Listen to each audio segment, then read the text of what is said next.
6 months ago. She kind of played with it. But I told her, like, if I'm your boss, in those moments, I ain't your dad. You know what I mean? You gotta work. So then she's like, whatever. She goes to get a job at McDonald's. Bro, that girl worked 2 weeks, got that first paycheck, and she said $171. And she said, Dad, you offered to pay me $500 a month. I'm like, yeah, to work. You know what I'm saying? Like, you gotta work. Like, you my assistant, you gotta answer my emails, schedule my meetings, it's work. Her ass can run it back. So what I did to put her on, I created her own marketing company called Lay's Studio. And my girl, that's what she does. So she's gonna really mentor her on how to really put a website together for her, all that stuff. So I'm her first client. I'm gonna have her go hire, 4 or 5 more clients. Now you making $25 a month, you 16, 17 years old. Not a bad life. No, it's not. You know what I'm saying? I wasn't making $25 a year. And then once, especially like in the marketing space, like once that shit gets rolling, you got a couple of clients that is a lot of solid. My thing with her is this: you 17, let's just say, with a website, with a marketing firm, you're working with me. You know what I'm saying? It's like, yeah, once you're 18, I'm gonna then bring you into the cannabis shit, and then you lit. Now you're going. Now you're out of here. You know what I'm saying? You 18 years old with history, reviews, you done seen all kind of shit, you dealt with my crazy ass, and now you can do cannabis? Yeah, go write your ticket. I wear a story today. I started working at McDonald's. I never had another fucking job again in my life. You know what I'm saying? But that's the shift, and just nobody taught me that. Nobody told me that. Nobody even mentioned to me being an entrepreneur. It wasn't even a thing to like not go get a job. You know what I'm saying?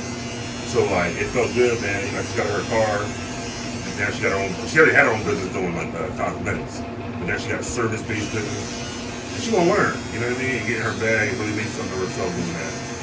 I want her to go to college on some like I'm going to college to network, not to get a job.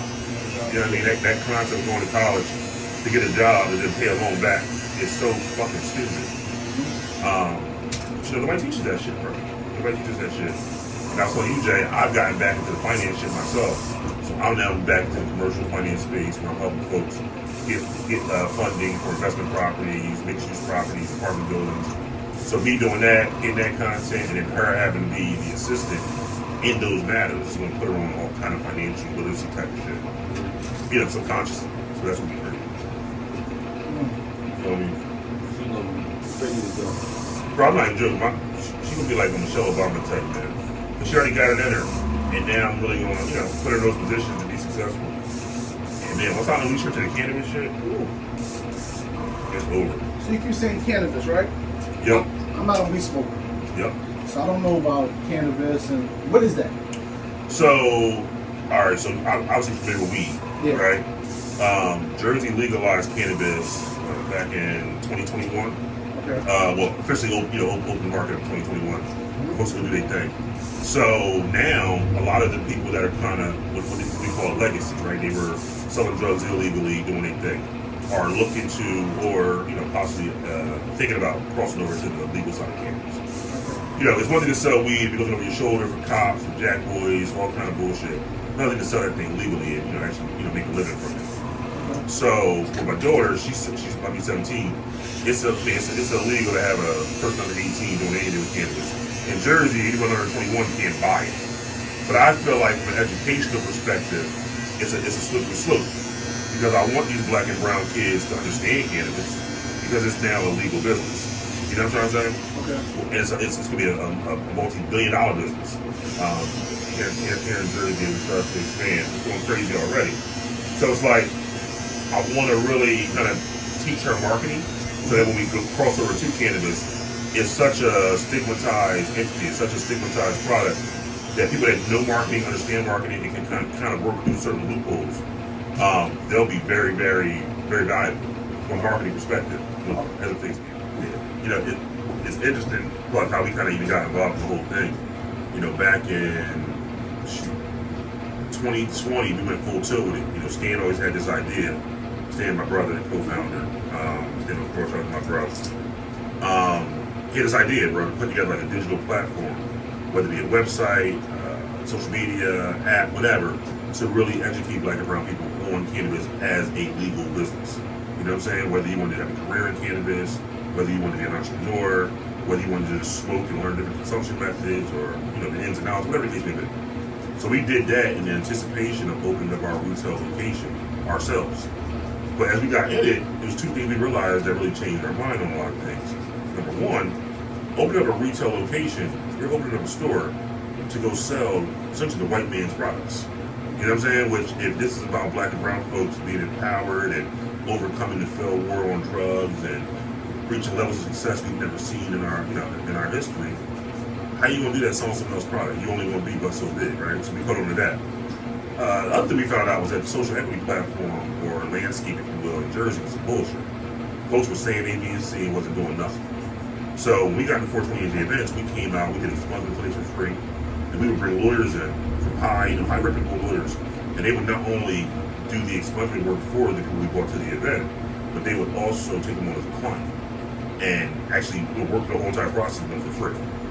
We did medical marijuana sign-up events where folks would come in, get their medical marijuana card for free. We paid for the state fee, the doctor fee, all that stuff. We did an entrepreneur event to teach you guys how to start their own businesses, ancillary businesses. We gave out free applications, $60,000, like all kind of wild stuff.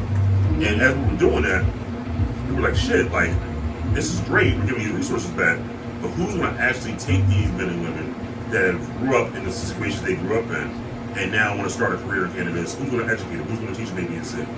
And nobody, bro. It was just nobody available. So what ended up happening is that me and bro were driving home. This is like March of 2021. We're driving home from Newark, bro, and we're like, yo, we need to start a school. And we go start a cannabis school. So we decided to start the Minority Cannabis Academy. So we started this nonprofit, bro, from the ground up. And it was some work. But here we are now, a couple years later. We got 4 courses. We have a budgeting course, a horticulture course, extraction course, and an entrepreneur course. And bro, we give it to these students for free. 8 weeks, hands-on training, in person, pre-test, post-test, field trips, networking event, all kind of crazy stuff, all for free. Wow. In a state where nobody came and really helped us. Speaking of nobody really helping us, that's how Mud Brothers came about. So what happened is that me and Brody were literally like, all right, how are we going to fund this nonprofit? We can't spend our own money to put these students to the street. Like, it's not viable. It's not something we can sustain. So we're like, all right, how are we going to generate cash to keep this thing going? So we decided to start our own brand, Mud Brothers, which is indicative of me and Stan because we're not blood brothers. We grew up with scissors together, got it out the mud together. That's my dog, you know what I mean? So we look at ourselves as Mud Brothers. So we started this brand so that we could sell product, and now whenever somebody buys our product, portions of those proceeds goes back to MCS. So we had to fund ourselves. And it's been dope, man. We can't keep the product on the shelf. We launched on 710 in 3 stores, Woodbridge, Union, and Eatontown's air dispensaries. This was 710. We're sitting here today on January 18th. We're in 34 stores. We'll be in 42 stores by next Friday. And we're hungrier than ever, bro. We got a taste of legal cannabis. And we're doing something no one's ever done. We're the first black-owned manufacturing brand in New Jersey. You know what I'm saying? So there's no other black-owned. Not manufacturing brand. Not folks making concentrates. There's not. There's black-owned retail shops in New Jersey. There's another black-owned brand that's coming onto the market as we speak. That does something totally different. But we are the only version of us. Self-owned. Yes, it's me and Stan only company. Which is huge, right? Yep. But more than anything, man, like, we could easily be in 34 stores, 42 stores, and be chilling. Like, nah. The first of the year came, we slapped the motherfucking floor because we can taste that blood in the water right now.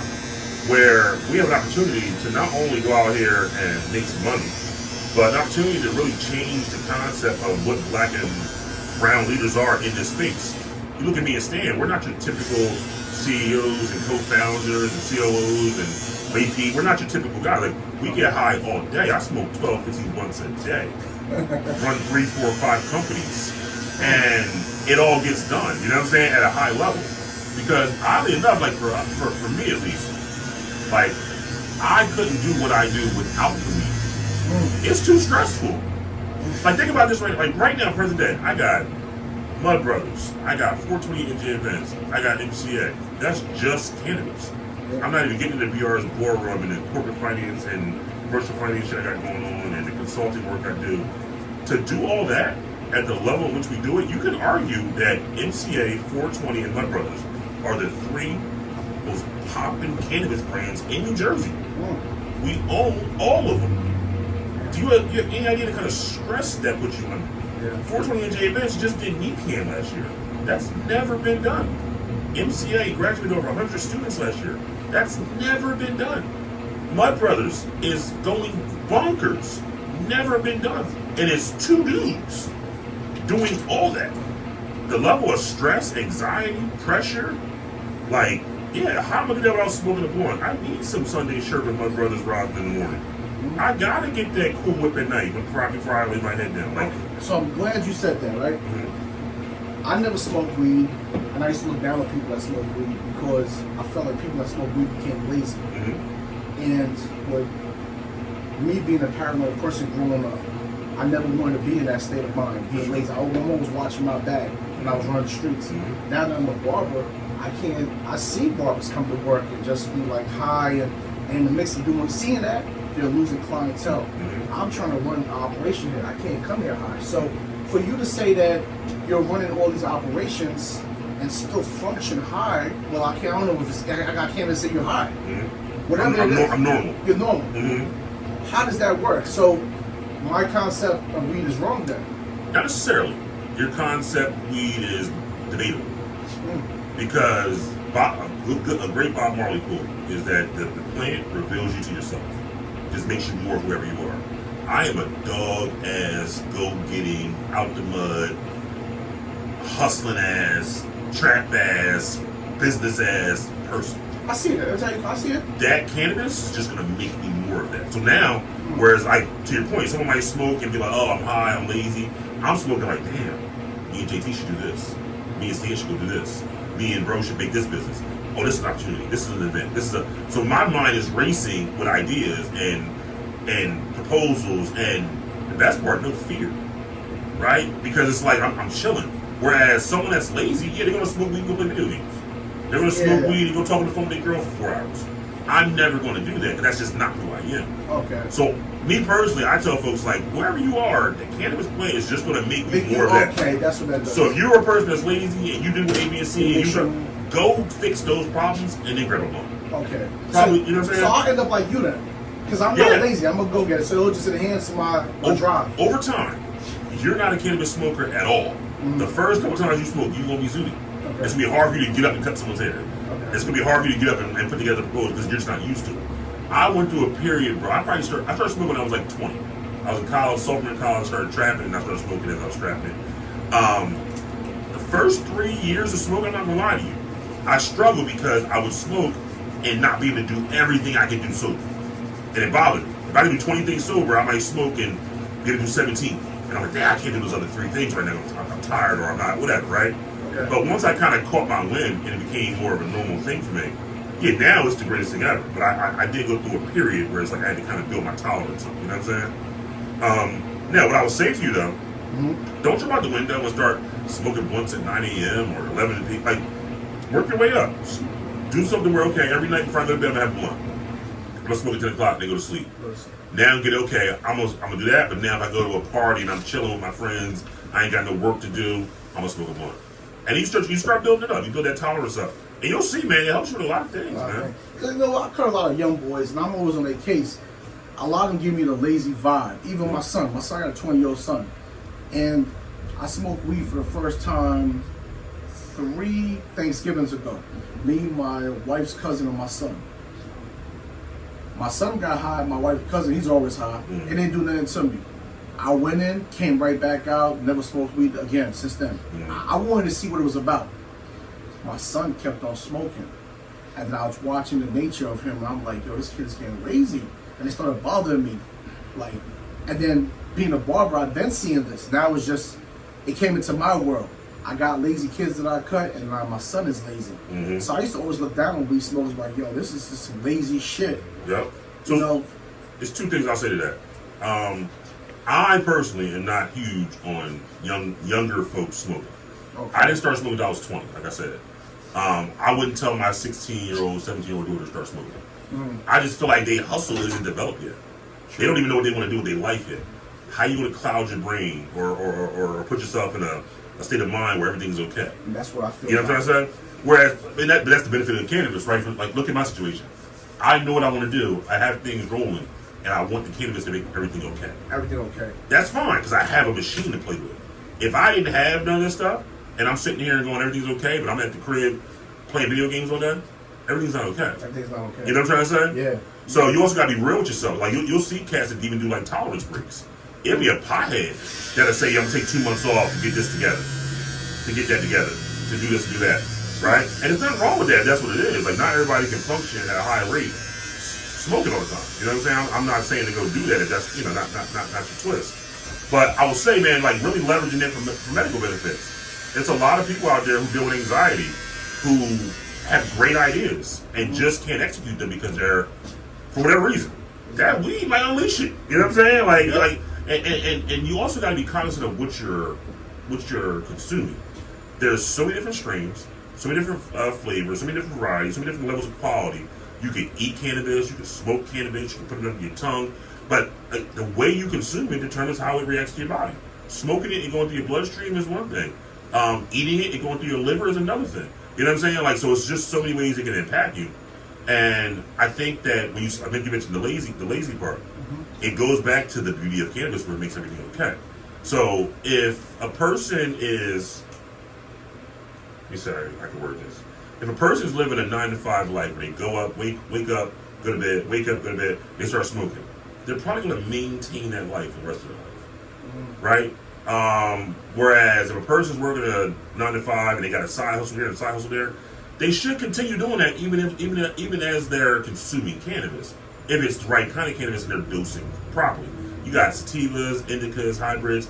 You got cats that will smoke an indica at 9 o'clock in the morning and then wonder why they can't move, wonder why they stuck on the couch. You're not properly medicated. Go smoke a sativa, which is more of a head high, more of a creative vibe. Now I'm like, okay, I've been planning to do A, B, and C. I'm running after it. Almost like having a cup of coffee.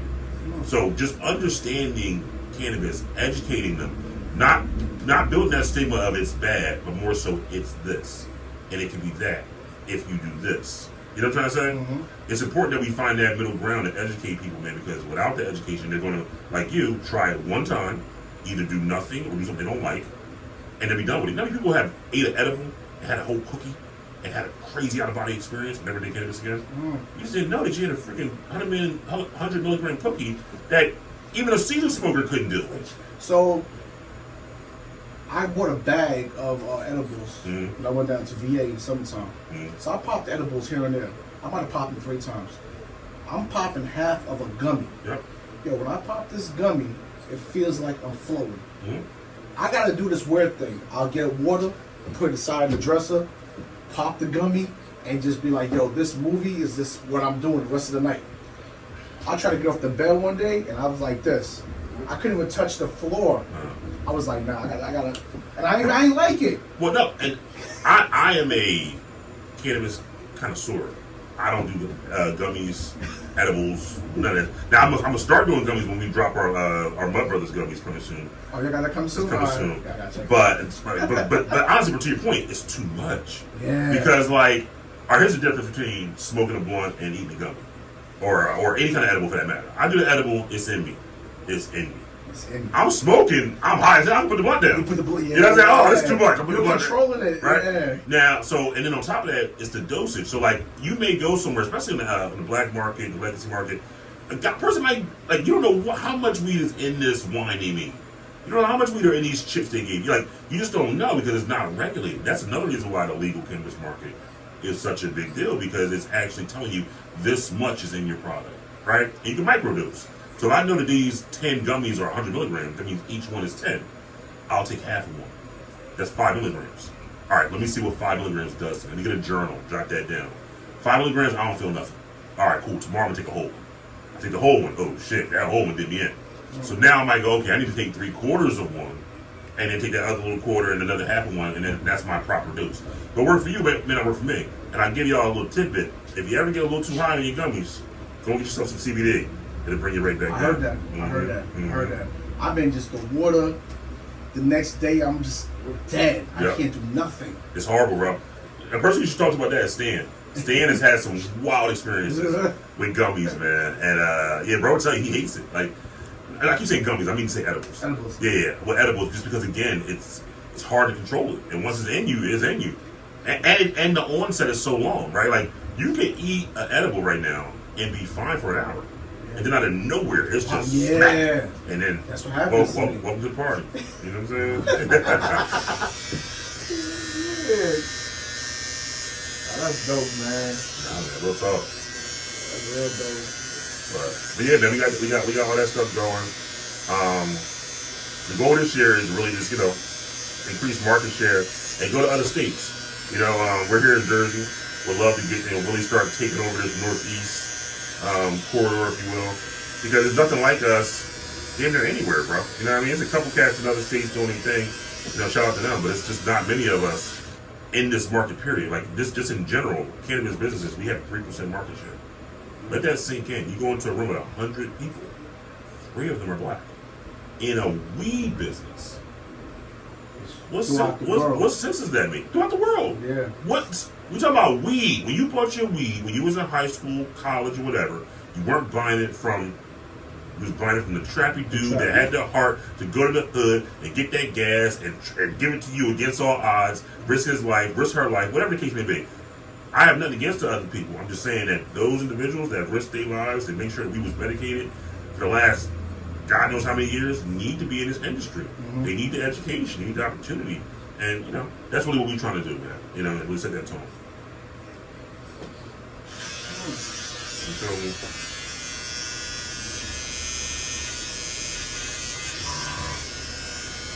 it kind of reminds me a lot of like ball, for real, in football, basketball. Like all these players, they're black, they make the sport what it is what it is.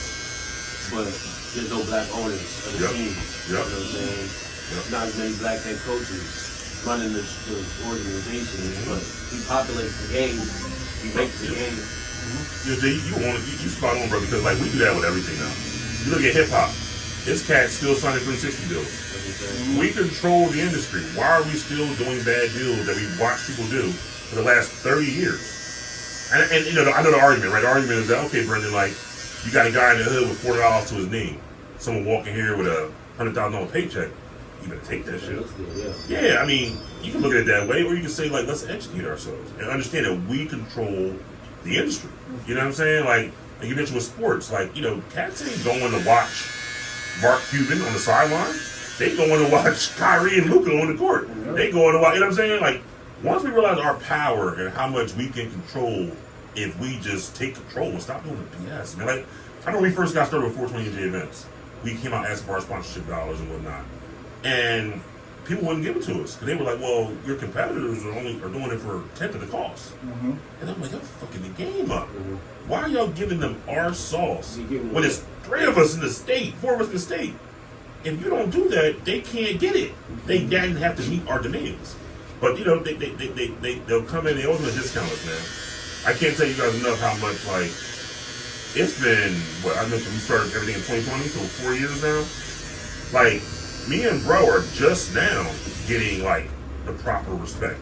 And even that's still to some degree, you know what I'm saying? People would, like, treat us like we were just some average, like, we were doing things that were historical, never done before. But they want to dim your light because they don't want to really show people your true value. And that's across the board, man. That's hip-hop, that's sports, that's now cannabis. It's just with cannabis, we like, fuck that. Even when you look at the way we do things, like, we partner with an MSO, which, was frowned upon. And everybody told us, oh, you can't do that, you can't do this. But you go look at our content, you look at what we do, nothing's changed about our persona, how we give it up, how we do business. But we had to do it that way because if not, bro, they'll come in here and they'll change you. They'll tell you you got to act a certain way and be a certain way and do a certain way. Even though it don't work, even though they ain't kosher, but they want to control us. No, you're not controlling us. And now we done broke through, so the show's on. You know what I mean? Get your fucking popcorn.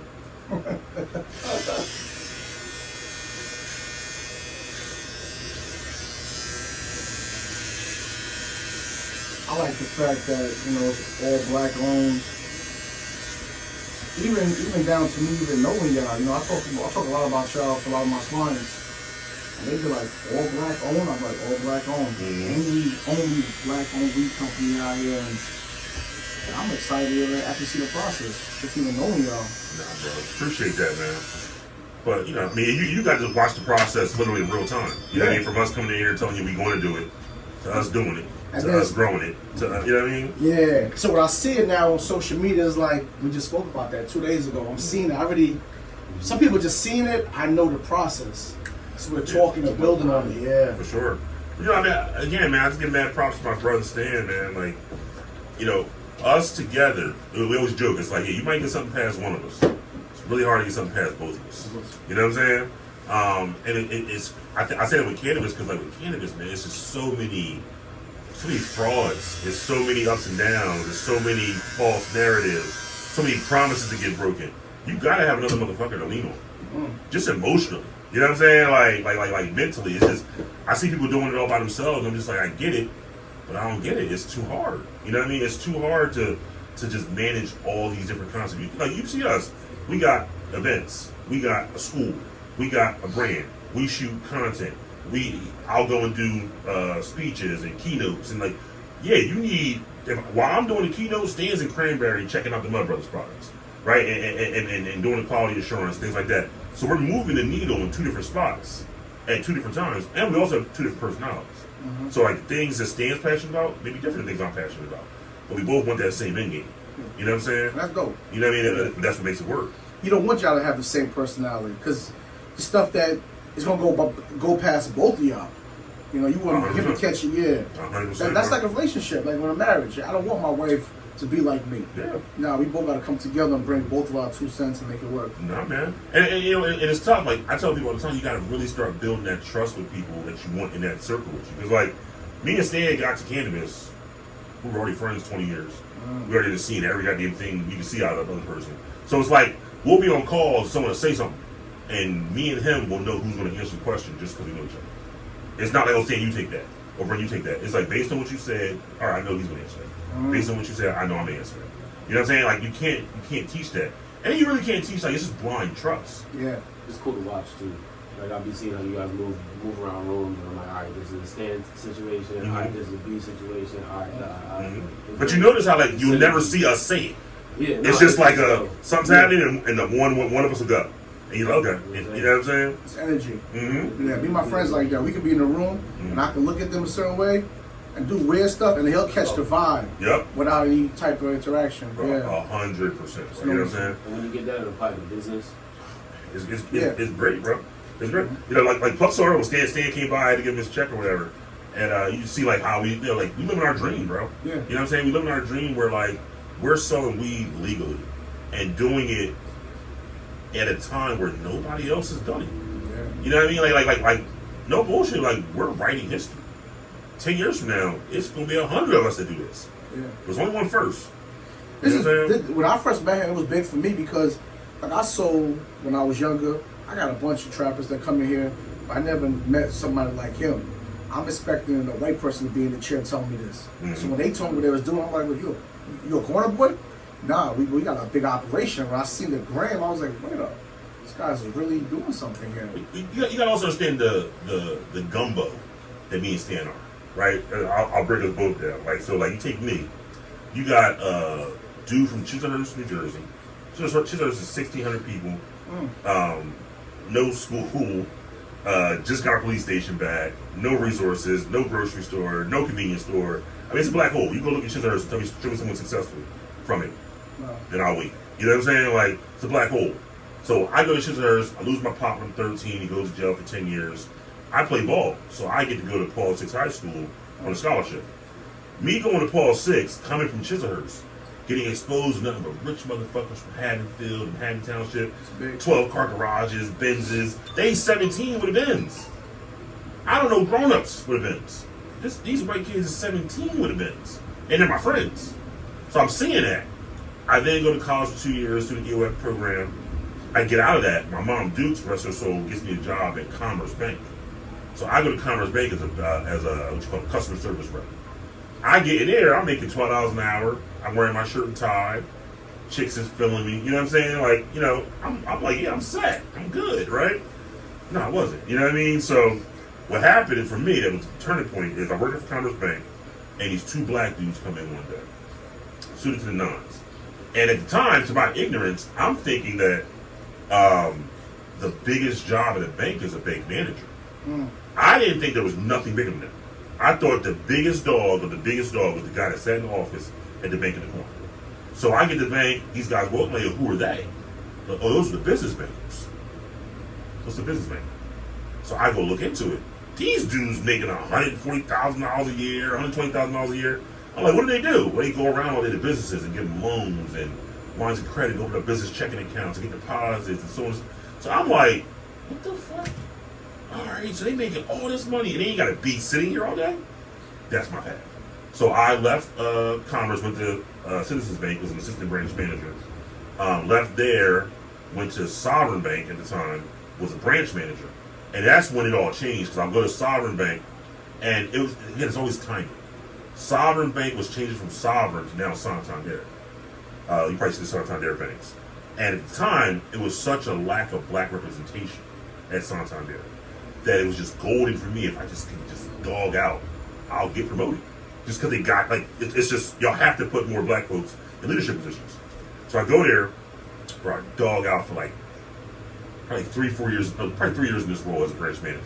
I'm the #1 branch manager in the entire in the entire company. Go on trips, all that type of shit. And then I do something crazy abrupt. Anyone in my position who's a branch manager, your next step is become what they call a district executive. So you go from running your branch to running about 17 branches. I remember go back to my TD Bank days or my Commerce Bank days. I tell them like, nah, I don't want to do that. I want to go be a small business bank. They're like, are you crazy? Like, why would you not go be a district executive with all this power and clout and all this other bullshit? And at that time, district executives probably making like 110, 115 a year. A business banker is probably making 80,000 a year. But I saw the bigger picture. So against everybody's will, remember I'm #1 in the company, so all eyes on me. I tell them I'm not doing that. I'm gonna be a business banker. They try to sabotage all this shit, doesn't work. I do it. I'm gonna be a business banker. Within a year, I'm top dog as a business banker. I'm #4 in the company out of like 150 of us, something like that. Wow. Dogging it, right? But as I'm dogging it, I'm building these systems. So they're watching me do it. They're like, yo, Brendon's way of doing it is just different than everybody else. So then, what they call a small business market director position comes up. It's one of 11 of those in the entire country. I get that role. When I get that role, it's almost like we're giving some of these black guys, right? Yeah, I'm doing well, but the dudes in these roles are, went to crazy colleges, crazy backgrounds. A college dropout from Chisholm ain't a business banking market director. So, boom, I get the job, bro, I go nuts. I mean, I devote my life to this shit. I'm running the entire New Jersey. I got parts in New York that I had people working in, and I'm #1 in the whole company, and they cannot figure it out. And I'll never forget, man, me and Stan are sitting down when I first got the job. I'm like, bro, I'm stressed the fuck out. I got 70 branches. I got 17 direct reports. I'm 27 at the time. My youngest employee's 47. I got 17 of them. My youngest one's 47. And I'm like, how am I gonna do this shit? And I never get my bro hits the blunt. Yo, nigga, run that shit like a trap. Like, stop overcomplicating it. Run that shit like a trap. You know how to manage a trap. You got your top dealers, you got your bullshit ones, get the bull, like, and it really opened my eyes, like, yeah, he's right. You know what I'm saying? So I really started just, bro, I just simplified it. Started running this like a trap. You know what I'm saying? And, bro, it just took off. Like, my numbers were insane. So I say all that because when you think about who I am today, think about everything I just told you. Like, I'm from Chislehurst. I grew up in the hood. My pop went to jail for 10 years for cannabis. My older brother sold crack. My older brother went to jail. Every male in my family's been to jail for an extended period of time, except me. I ain't no better than them. They just got caught. You know what I'm saying? I ain't no better. They got caught, and I got went early on that. I didn't want to go there. So let me go learn this corporate shit. You got smart early. You know what I'm saying? And with me, right? I don't have to get burned by the pot to know it's hot. I gotta watch you get burned by it, right? And if I see you get burned by the pot and that shit, yeah, I'm gonna chill out. So when you think about today, I'm in an industry where they're promoting black trappy motherfuckers. But the gig is we're promoting black trappy motherfuckers. We ain't teaching them how to be a CEO. We ain't teaching them how to be a C-suite individual. We're not teaching them how to negotiate contracts. We're not teaching them profit and loss statements. All the shit you're supposed to fail with, I'm a fucking dog at. You know what I'm trying to say? So that's what they didn't see coming.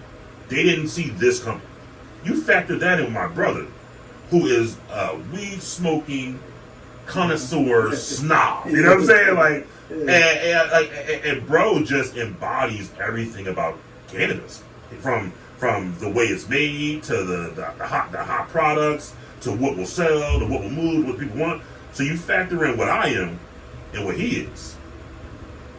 Straight out the mud, baby. You know what I'm saying? Straight out the mud. Mud Brothers. You know what I'm talking about? We got it, Mud Brothers. That's how Mud Brothers came about, huh? That's how it came about, bro. It's dope. It's always a backstory to everything.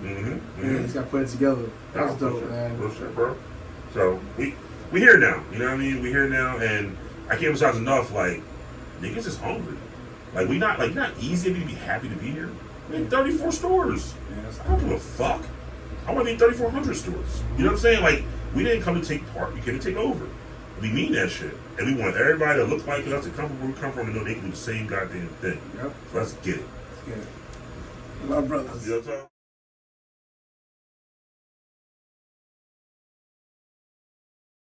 This episode is sponsored by In the Bubble.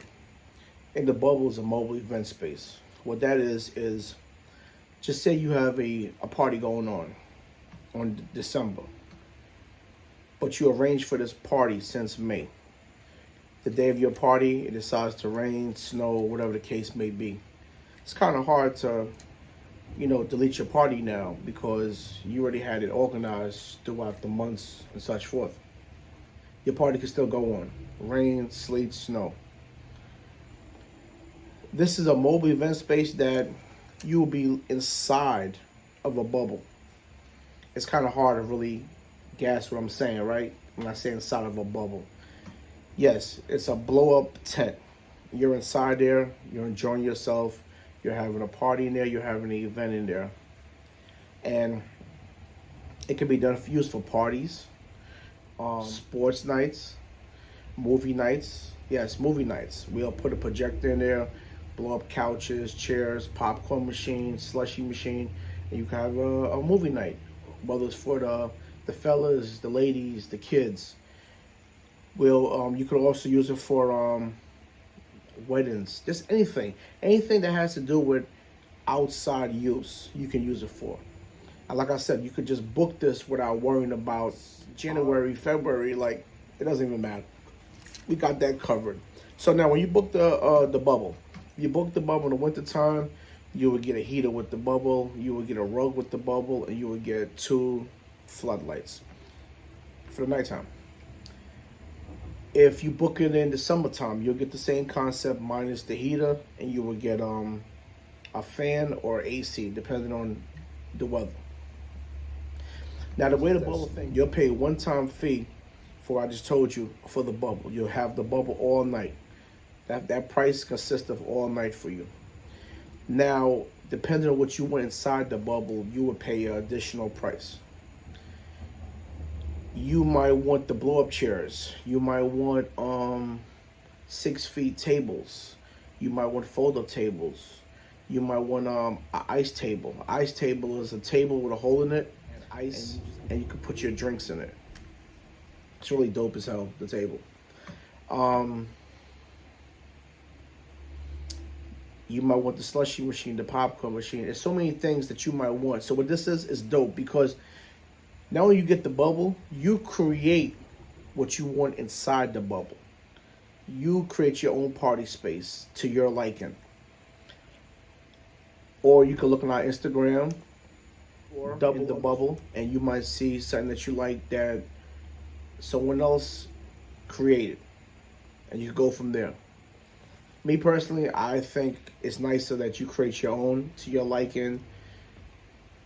In the bubble is practically a new thing, so we're still in the works of marketing. We're still in the works of getting it off the ground and adding more stuff to it. So if you have ideas that can help us in the bubble, it's a DM, and we'll be gladly look into it and see if it could work for us. This is how it really goes in business. Everyone teaches everyone. Everyone helps everyone. But if you look down low, you see a couple videos of In the Bubble, so you get an idea of what In the Bubble is, how it looks, how it operates, and such forth.